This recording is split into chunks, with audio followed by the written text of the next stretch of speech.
നമസ്കാരം, വിപിൻ സാറാണ്. നമ്മൾ ഇന്നൊരു സ്പെഷ്യൽ വീഡിയോ ആയിട്ടാണ് വന്നിരിക്കുന്നത്. ആ വീഡിയോയുടെ പ്രത്യേകത ഒരു 30 ടോപ്പിക്ക് അങ്ങോട്ട് പറയുക ബോട്ടണിയിൽ. ആ 30 ടോപ്പിക്ക് പറഞ്ഞാൽ അത് പഠിച്ചാൽ ബോട്ടണിയിലെ മുഴുവൻ മാർഗം നിങ്ങൾക്ക് നേടാം. അപ്പം ആ 30 ടോപ്പിക്ക് എന്താണ്, നമുക്ക് പഠിക്കാനുള്ള 30 ടോപ്പിക്ക് എന്താണെന്നാണ് അങ്ങോട്ട് പറഞ്ഞു തരുന്നത്. കൃത്യമായിട്ടത് പഠിക്കുക, പോയി പരീക്ഷയ്ക്ക് എഴുതുക, ഫുൾ മാർക്ക് നിങ്ങൾക്ക് സ്കോർ ചെയ്യാം. ആദ്യം നമ്മൾ പറയുന്നത് sexual reproduction in flowering plants. Flowering പ്ലാന്റ്സിലെ സെക്ഷൽ റിപ്രൊഡക്ഷൻ എന്ന് പറഞ്ഞ ചാപ്റ്ററിനകത്ത് നമുക്ക് പഠിക്കാനുള്ള, നിങ്ങൾ ശ്രദ്ധ കൊടുത്ത് പഠിക്കേണ്ട ഭാഗങ്ങളിൽ ഏറ്റവും പ്രധാനപ്പെട്ട ഒന്നാണ് മൈക്രോസ്പോറോജെനിസിസ്. വളരെ ഇമ്പോർട്ടൻ്റ് ആയിട്ടുള്ളൊരു ഭാഗമാണ് മൈക്രോസ്പോറോജെനിസിസ്. അത് കൃത്യമായിട്ട് പഠിച്ചോണം.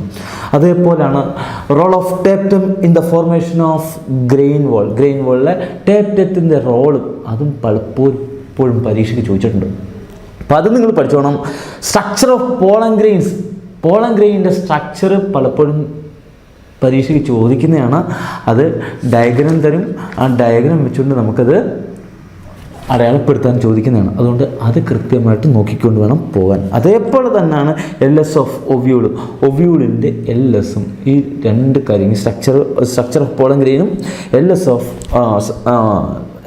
ഓഫ് ഒവ്യൂളും അതേപോലെ തന്നെ സ്ട്രക്ചർ ഓഫ് പോളൻ ഗ്രെയിനും ഇമ്പോർട്ടൻ്റ് ആണ്. ആ പഠനം ഡയഗ്രാം രണ്ടും പഠിച്ചോണം. അതേപോലെ തന്നെയാണ് പോളിനേഷൻ. അത് പലപ്പോഴും പരീക്ഷയ്ക്ക് ചോദിക്കുന്നതാണ്. നിങ്ങൾക്ക് 1 മാർക്കിൻ്റെയൊക്കെ ക്വസ്റ്റ്യനായിട്ടൊക്കെ ചോദിക്കാറുണ്ട് അതിനിടയ്ക്ക്. അപ്പോൾ പോളിനേഷൻ, ടൈപ്സ് ഓഫ് പോളിനേഷൻ കൃത്യമായിട്ട് നോക്കിക്കോണം. അതേപോലെ ക്ലിസ്റ്റോഗാമസ് ആൻഡ് കാസ്മോഗാമസ് ഫ്ലവേഴ്സ്, അത് എന്താണെന്ന് ചോദിക്കാറുണ്ട്. അത് ചിലപ്പം സെൽഫ് പോളിനേഷൻ, ക്ലിസ്റ്റോഗാമസിനകത്ത് സെൽഫ് പോളിനേഷൻ മാത്രമാണ് നടക്കുന്നത്. എന്തുകൊണ്ട് ആ രീതിയിലുള്ള ക്വസ്റ്റ്യൻ ചിലപ്പോൾ ചോദിക്കാം. അപ്പം അതെന്താണെന്ന് കൃത്യമായിട്ടൊന്ന് മനസ്സിലാക്കി വെച്ചേക്കണം. അത് പരീക്ഷയ്ക്ക് ചോദിച്ചിട്ടുണ്ട് പലപ്പോഴും കേട്ടോ. അതേപോലെയാണ് ഹൈഡ്രോഫിലി. ഹൈഡ്രോഫിലിയും പരീക്ഷയ്ക്ക് പലപ്പോഴും ചോദിച്ച ഒരു ചോദ്യമാണ് ഹൈഡ്രോഫിലി. ഈ ഹൈഡ്രോഫിലിക്കകത്ത് വരുമ്പം നമുക്കറിയാം 2 തരത്തിലുള്ള ഹൈഡ്രോഫിലി 2 വിധത്തിലുള്ള. എപ്പി ഹൈഡ്രോഫിലിയും അതിൻ്റെ എക്സാമ്പിൾ പഠിച്ചോണം. ഹൈപ്പോ ഹൈഡ്രോഫിലിയും അതിൻ്റെ എക്സാമ്പിളും പഠിച്ചോണം. അത് പരീക്ഷയ്ക്ക് ഷുവറായിട്ട് ചോദിക്കുന്ന ഒരു ചോദ്യമാണ്. അതേപോലെ തന്നെയാണ് ക്യാരക്ടേഴ്സ് ഓഫ് അനിമോഫിലസ് ഫ്ലവേഴ്സ്. അനിമോഫിലസ് ഫ്ലവേഴ്സിൻ്റെ ക്യാരക്ടേഴ്സ് എന്താണ് ചോദിച്ചിട്ടുണ്ട്, ചോദിക്കും. അതുകൊണ്ട് കൃത്യമായിട്ട് പഠിച്ചോണം. അതിനേക്കാൾ വളരെ വളരെ വളരെ വളരെ ഇമ്പോർട്ടൻ്റ് ആയിട്ടൊരു സാധനമാണ് ഔട്ട് ബ്രീഡിങ് ഡിവൈസസ്. വളരെ ഇമ്പോർട്ടൻ്റ് ആണ്. പ്രത്യേക ശ്രദ്ധ കൊടുത്ത് പഠിക്കണം. ഒരിക്കലും സ്കിപ്പ് ചെയ്യാതെ പഠിക്കേണ്ടതാണ്. ഔട്ട് ബ്രീഡിങ് ഡിവൈസസ് പരീക്ഷയ്ക്ക് ചോദിക്കുന്നതാണ്. ഷുവർ ക്വസ്റ്റ്യനാണ്. അതേപോലെ തന്നെ ഡബിൾ ഫെർട്ടിലൈസേഷനും ഔട്ട് ബ്രീഡിങ് ഡിവൈസസും മിക്കവാറും കയറി മാറി പരീക്ഷയ്ക്ക് ചോദിക്കുന്ന 2 ചോദ്യങ്ങളാണ്.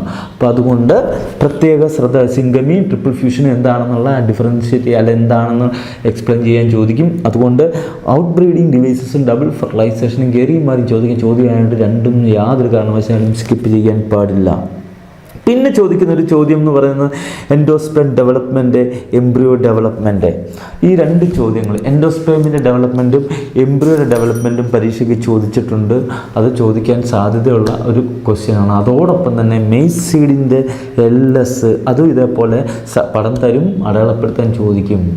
ഓർത്തോണം. മെയ്സ് സീഡിൻ്റെ സ്ട്രക്ചർ അത് പഠിച്ചോണം. LS ഓഫ് മെയ്സ് സീഡ് അതും പരീക്ഷയ്ക്ക് ചോദിച്ചിട്ടുള്ള ചോദ്യമാണ്. ഇമ്പോർട്ടൻ്റ് ആയിട്ട് ഉള്ളൊരു ക്വസ്റ്റ്യനാണ്.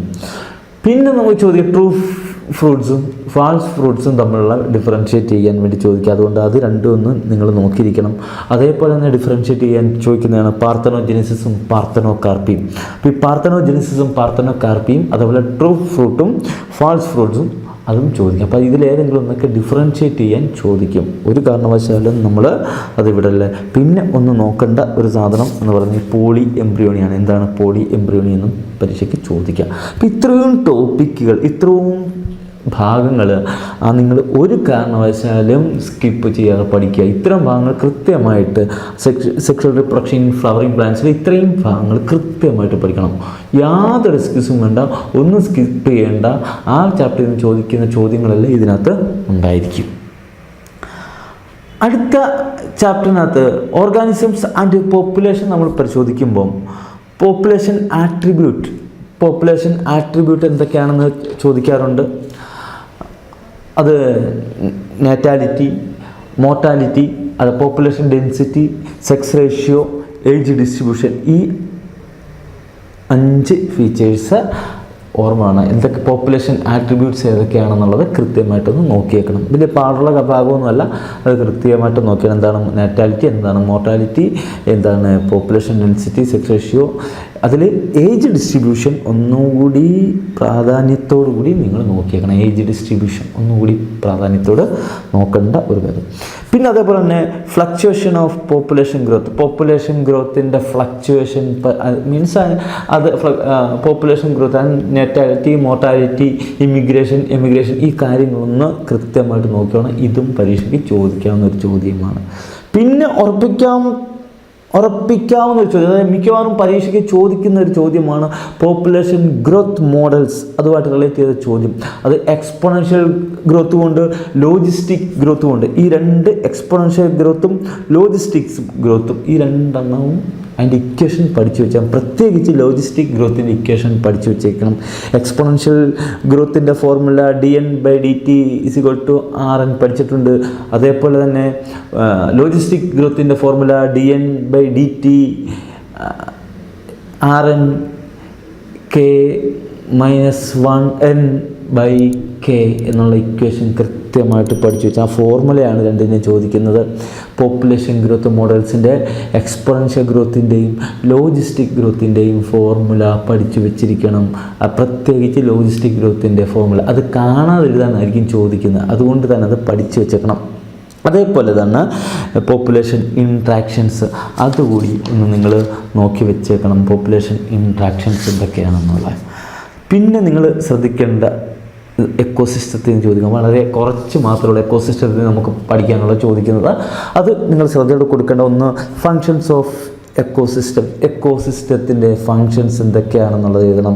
പ്രൊഡക്ടിവിറ്റി, ഡീകമ്പോസിഷൻ, എനർജി ഫ്ലോ, ഈ 3 കാര്യങ്ങൾ നിങ്ങൾ കൃത്യമായിട്ട് പഠിച്ചു വെച്ചേക്കണം.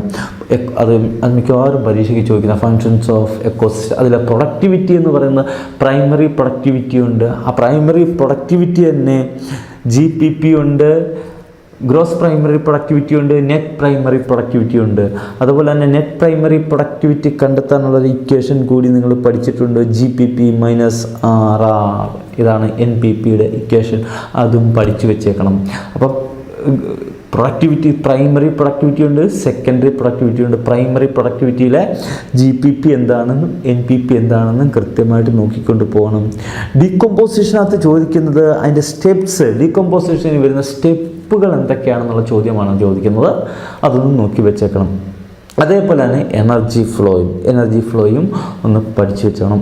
പിന്നെ ചോദിക്കുന്ന ഒരു പ്രധാന ചോദ്യം മിക്കവാറും പരീക്ഷയ്ക്ക് വരുന്നതാണ് എക്കോളജിക്കൽ പിരമിഡ്സ്. എക്കോളജിക്കൽ പിരമിഡ്സ് 3 എണ്ണമാണ്. കൺസ്ട്രക്ട് ചെയ്യാനായിരിക്കും തരുന്നത്. ചിലപ്പോൾ നിങ്ങൾക്ക് അതിൻ്റെ അളവ് ഒക്കെ തരും, ബയോമാസിൻ്റെ അളവ് തന്നിട്ട് ആ അളവ് വെച്ചുകൊണ്ട് ചിലപ്പോൾ പിരമിഡ് ഓഫ് ബയോമാസ് അല്ലെങ്കിൽ നമ്പർ എന്ന പിരമിഡ് ഓഫ് എനർജി, ഇതിലേതെങ്കിലും ഒന്നാണ് ചോദിക്കുക. പക്ഷേ പിരമിഡ് ഓഫ് എനർജി ഒന്നുകൂടി ശ്രദ്ധ കൊടുത്ത് പഠിച്ചോണം. കാരണം പിരമിഡ് ഓഫ് എനർജിയിൽ ഇൻവെർട്ടഡ് പിരമിഡ് വരത്തില്ല.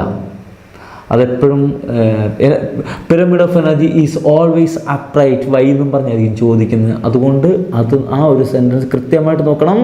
Pyramid of energy is always upright why എന്നും പറഞ്ഞായിരിക്കും ചോദ്യം വരുന്നത്. അത് പ്രത്യേക ശ്രദ്ധ കൊടുക്കും. കാരണം അതിനകത്ത് ഇൻവെർട്ടർ പിരമിഡ്സ് വരില്ല. കാരണം വളരെ കൂടുതലായിട്ടായിരിക്കും ഇതിൽ ലോസ് സംഭവിച്ചുകൊണ്ടിരിക്കുക. എനർജി പ്രൊഡ്യൂസറിൽ നിന്ന് ഓരോ കൺസ്യൂമർ ലെവലിലേക്ക് പോകും തോറും എനർജി ലോസ് ഭയങ്കരമായിട്ട് കൂടുക. ഒരിക്കലും അവിടെ ഒരു ഇൻവെർട്ടഡ് ആയിട്ടുള്ള ഒരു പിരമിഡ് അവിടെ ഉണ്ടാകത്തില്ല. അതുകൊണ്ട് തന്നെ പിരമിഡ് ഓഫ് എനർജിക്ക് പ്രത്യേക പരിഗണന നിങ്ങൾ കൊടുത്തോണം, പ്രത്യേകം ശ്രദ്ധിച്ചോണം. പിന്നുള്ളത് ഫുഡ് വെബാണ്, ഫുഡ് ചെയിനും ഫുഡ് വെബുമാണ്. അത് വളരെ സിമ്പിളായിട്ടുള്ളതാണ്. അപ്പോൾ ഇത്രയും കാര്യങ്ങൾ മാത്രമാണ് എക്കോസിസ്റ്റത്തിൽ. ഈ 3 ടോപ്പിക്ക് മാത്രം നിങ്ങൾ കൂടുതൽ കോൺസെൻട്രേറ്റ് ചെയ്ത് നോക്കിയാൽ മതി. ഏതൊക്കെ ഫങ്ഷൻസ് ഓഫ് എക്കോസിസ്റ്റം, പിന്നെ എക്കോളജിക്കൽ പിരമിഡ്സ്, ഫുഡ് വെബ്, ഇത്രയും കാര്യങ്ങൾ മാത്രം നിങ്ങൾ അതിനകത്ത് നോക്കിയാൽ മതി. അപ്പം എക്കോസിസ്റ്റമായി. ദെൻ ബയോടെക്നോളജി, അതിൻ്റെ പ്രിൻസിപ്പിൾസ് ആൻഡ് പ്രോസസ്സ്, അത് വളരെ പ്രധാനപ്പെട്ടാണ്. ബയോടെക്നോളജിയുടെ 2 ചാപ്റ്റർ, അതിൽ ആദ്യത്തെ ചാപ്റ്റർ അതിലെ പ്രിൻസിപ്പിൾസ് ആൻഡ് പ്രോസസ്സ് എന്ന് പറഞ്ഞാൽ വളരെ ഇമ്പോർട്ടൻ്റ് ആയിട്ടുള്ളൊരു ഭാഗമാണ്. അതിൽ ഏറ്റവും ഇമ്പോർട്ടൻ്റ് ആയിട്ടുള്ളൊരു ഭാഗം ആദ്യം കിടക്കുന്നതെന്ന് പറഞ്ഞാൽ tools of recombinant DNA technology. Recombinant DNA ടെക്നോളജിയിൽ വരുന്ന ടൂൾസ് എന്തൊക്കെയാണ്? അത് വളരെ ഇമ്പോർട്ടൻ്റ് ആണ്. അതിൽ ഒന്ന് റെസ്ട്രിക്ഷൻ എൻസൈംസ് അഥവാ ബയോളജിക്കൽ സിസേഴ്സ്. അത് തന്നെ റെസ്ട്രിക്ഷൻ എൻഡോന്യൂക്ലിയസ് ഉണ്ട്, എക്സോന്യൂക്ലിയസ്, റെസ്ട്രിക്ഷൻ എക്സോന്യൂക്ലിയസ് ഉണ്ട്. വളരെ ഇമ്പോർട്ടൻ്റ് ആണ്. അതുപോലെ H1 ഇതും പഠിച്ചോണം. രണ്ടാമത്തത് പോളിമറൈസ് എൻസൈംസ്. ശ്രദ്ധിച്ചോണം, പോളിമറൈസ് എൻസൈം എന്താണെന്നുള്ളത് നോക്കിയേക്കണം. അതേപോലെ തന്നെ ലിഗേസ്, മോളിക്കുലാർ ഗ്ലൂ എന്നറിയപ്പെടുന്നതാണ് മോളിക്കുലാർ ഗ്ലൂ എന്നറിയപ്പെടുന്നതാണ് ലിഗേസസ്, ദെൻ വെക്ടേഴ്സ്. ഈ നാല് കാര്യങ്ങൾ ഹോസ്റ്റ് ഓർഗാനിസം ഉണ്ട് എങ്കിൽ ഈ 4 ഭാഗങ്ങളാണ് നിങ്ങൾ ബയോടെക്നോളജിയുടെ റീകോമ്പിനൻറ്റ് DNA ടെക്നോളജിയുടെ ടൂൾസിൽ വളരെ പ്രാധാന്യത്തോടെ നോക്കേണ്ട ഈ 4. അതിൽ തന്നെ ഞാൻ എടുത്ത് പറയുന്നു റെസ്ട്രിക്ഷൻ എൻസൈംസും വെക്ടേഴ്സും ഒന്നുകൂടി കോൺസെൻട്രേറ്റ് ചെയ്ത് പഠിച്ചോണം. വളരെ കൃത്യമായിട്ട് അതിൽ നിന്ന് ചോദ്യങ്ങൾ വരാം. വെക്ടേഴ്സിൽ തന്നെ plasmid vectors, phage vector, cosmid vector, shuttle vector, transposons, PBR322 മിക്കവാറും പരീക്ഷയ്ക്ക് ചോദിക്കുന്നതാണ്. ഒരു കാരണവശാലും നിങ്ങളത് വിട്ടുകളയാൻ പാടില്ല. PBR322 ഒരു കാരണവശാലും വിട്ടുകളയാൻ പാടില്ല. ദെൻ മറ്റൊന്ന് എന്തൊക്കെയാണ് ക്ലോണിംഗ് വെക്ടേഴ്സിൻ്റെ features. What are the features of cloning vectors? അത് ഓർമ്മ വേണം, അത് പഠിച്ചോണം. അത് ഇമ്പോർട്ടൻ്റ് ആണ്, പരീക്ഷയ്ക്ക് ചോദിക്കുന്നതാണ്. ഫീച്ചേഴ്സ് ഒന്ന് origin of replication, selectable marker, cloning site. ഇത് കൃത്യമായിട്ടൊന്ന് നോക്കിയേക്കണം. പരീക്ഷയ്ക്ക് ചോദിക്കാൻ സാധ്യതയുള്ള ചോദ്യമാണ്. അതുപോലെ തന്നെ പ്ലാസ്മിഡ് കോൾ E1 അതെന്താണെന്ന് പരീക്ഷയ്ക്ക് ചോദിക്കുന്നതാണ്. അതേപോലെ തന്നെ അഗ്രോബാക്ടീരിയം TI പ്ലാസ്മിഡ് എന്താണ്? അതും പരീക്ഷയ്ക്ക് ചോദിക്കണം. അഗ്രോബാക്ടീരിയത്തിൻ്റെ TI പ്ലാസ്മിഡ്. ഈ 2 കാര്യങ്ങളും ഒന്ന് നോക്കണം. ദെൻ ഇലക്ട്രോഫോറസിസ് ഒന്ന് വളരെ ശ്രദ്ധയോടുകൂടി നോക്കേണ്ട ഒരു ഭാഗമാണ് ഇലക്ട്രോഫോറസിസ് എന്ന് പറയുന്നത്. അതിൽ പേജ് 2 ഭാഗങ്ങൾ കൃത്യമായിട്ടൊന്ന് നോക്കിയേക്കണം. അതേപോലെ അടുത്തൊരു പ്രധാനപ്പെട്ട ടോപ്പിക് എന്ന് പറയുന്ന process of recombinant DNA technology. അത് റീകോമ്പിനൻറ്റ് DNA ടെക്നോളജിയുടെ പ്രോസസ്സുകൾ എന്തൊക്കെയാണ്? ഐസൊലേഷന്, കട്ടിങ് ഓഫ് DNA, അതുപോലെ amplification, PCR, insertion of recombinant, അതേപോലെ obtaining the foreign gene product, then downstream process. ഇത്തരം കാര്യങ്ങൾ, മേജർ സ്റ്റെപ്സ് ഇമ്പോർട്ടൻ്റ് ആണ്. അത് മാത്രമായിട്ട് എഴുതാൻ ചോദിക്കാറുണ്ട്. അതുകൊണ്ട് റീകോമ്പിനൻറ്റ് DNA ടെക്നോളജിയുടെ സ്റ്റെപ്സ് യാതൊരു കാരണവശാലും നിങ്ങൾ വിട്ടുകളയാൻ പാടില്ല. PCR മിക്കവാറും ചോദിക്കുന്ന ചോദ്യമാണ്. അതുകൊണ്ട് PCR നിങ്ങൾ അതിൻ്റെ അകത്ത് 3 സ്റ്റെപ്പുകൾ, PCRനകത്ത് ഉൾപ്പെടുന്ന 3 സ്റ്റെപ്പുകൾ, denaturation, primary annealing, primary extension, ഈ 3 സ്റ്റെപ്സുകളും മറക്കാതെ പഠിച്ചിരിക്കുക. അപ്പം PCR മിക്കവാറും പരീക്ഷയ്ക്ക് ചോദിക്കുന്ന പോളിമറൈസ് ചെയിൻ റിയാക്ഷൻ. അപ്പോൾ അതിനകത്ത് ആ സ്റ്റെപ്പുകൾ വളരെ കൃത്യമായിട്ട് നിങ്ങളൊന്ന് പഠിച്ചു വെച്ചോണം. ദെൻ ബയോ റിയാക്ടേഴ്സ്, അതും ചോദിക്കുന്നതാണ്. സ്റ്റിയറിംഗ് ടൈപ്പ്, അത് പ്രഷർ സൈക്കിള്. ഈ 2 കാര്യങ്ങളും ഒന്ന് നോക്കി വെച്ചേക്കണം. പരീക്ഷയ്ക്ക് ചോദിച്ചിട്ടുള്ളതാണ് ഈ ബയോ റിയാക്ടർ. വളരെ പ്രധാനപ്പെട്ട മറ്റൊരു സാധനമാണ്, ഒരു ടോപ്പിക്കാണ് ഡൗൺ സ്ട്രീം പ്രോസസ്സ്. അതുപോലെ പലപ്പോഴും പരീക്ഷയ്ക്ക് ചോദിച്ചിട്ടുള്ള ഒരു ഭാഗമാണ്. വളരെയധികം പ്രാധാന്യമുള്ളതാണ് ഡൗൺ സ്ട്രീം പ്രോസസ്സിംഗ് എന്ന് പറയുന്നത്. അതിൻ്റെ സ്റ്റെപ്പുകൾ എന്തൊക്കെയാണെന്നാണ് മിക്കവാറും പരീക്ഷയ്ക്ക് ചോദിച്ചിട്ടുള്ളത്. Separation, purification, addition of suitable preservatives, clinical trial and quality control. ഈ ഒരു 5 സ്റ്റെപ്പുകൾ മിക്കവാറും പരീക്ഷയ്ക്ക് ചോദിച്ചിട്ടുണ്ട്. അതുകൊണ്ട് യാതൊരു കാരണവശാലും ഡൗൺ സ്ട്രീം പ്രോസസ്സിങ്ങിൻ്റെ സ്റ്റെപ്പുകൾ നിങ്ങൾ പഠിക്കാതെ പോകരുത്. അത് പഠിച്ചുകൊണ്ട് തന്നെ പോകണം. ഇത്രയും കാര്യങ്ങൾ മാത്രമാണ് ബയോടെക്നോളജിയുടെ പ്രിൻസിപ്പിൾസ് ആൻഡ് പ്രോസസ്സ് എന്ന് പറയുന്ന ഭാഗത്തിൽ നിങ്ങൾ നോക്കേണ്ടത്. 1, 2, 3, 4, 5 ഭാഗങ്ങൾ, 5 ടോപ്പിക്കുകൾ മാത്രമാണ് ബയോടെക്നോളജി നിങ്ങൾ ശ്രദ്ധ കൊടുത്ത് പഠിക്കേണ്ടത്. അടുത്ത ചോദിക്കാൻ അടുത്ത ചാപ്റ്റർ ബയോടെക്നോളജി ആൻഡ് ഇറ്റ്സ് ആപ്ലിക്കേഷനകത്ത് രണ്ട് ടോപ്പിക്കിൽ നിന്ന് നിങ്ങൾക്ക് അതിനകത്തുള്ള മാർഗ്ഗം നിങ്ങൾക്ക് കിട്ടും. ആ 2 ടോപ്പിക്കുകളും കൃത്യമായിട്ട് നോക്കിയേക്കണം. ഒന്ന് ബയോടെക്നോളജിക്കൽ ആപ്ലിക്കേഷൻ ഇൻ അഗ്രികൾച്ചർ, രണ്ടാമത്തത് ബയോടെക്നോളജിക്കൽ ആപ്ലിക്കേഷൻസ് ഇൻ മെഡിസിൻ. ഈ 2 കാര്യങ്ങൾ മാത്രം നിങ്ങൾ നോക്കിയാൽ മതി. നിങ്ങൾക്കുള്ള ക്വസ്റ്റ്യൻസ് അവിടെ കിട്ടും, കൃത്യമായിട്ട് നിങ്ങൾക്ക് എഴുതാൻ പറ്റും. അതിൽ ബയോടെക്നോളജിക്കൽ ആപ്ലിക്കേഷൻസ് ഇൻ അഗ്രികൾച്ചറിനകത്ത് GM പ്ലാന്റ്സ്, അത് ഗോൾഡൻ റൈസ്, വൈറ്റമിൻ എയുടെ ഗോൾഡൻ റൈസ് മിക്കവാറും ചോദിക്കുന്നതാണ്. അതൊന്ന് ഓർമ്മ വേണം. GM plants, genetically modified plants പഠിച്ചിരിക്കണം.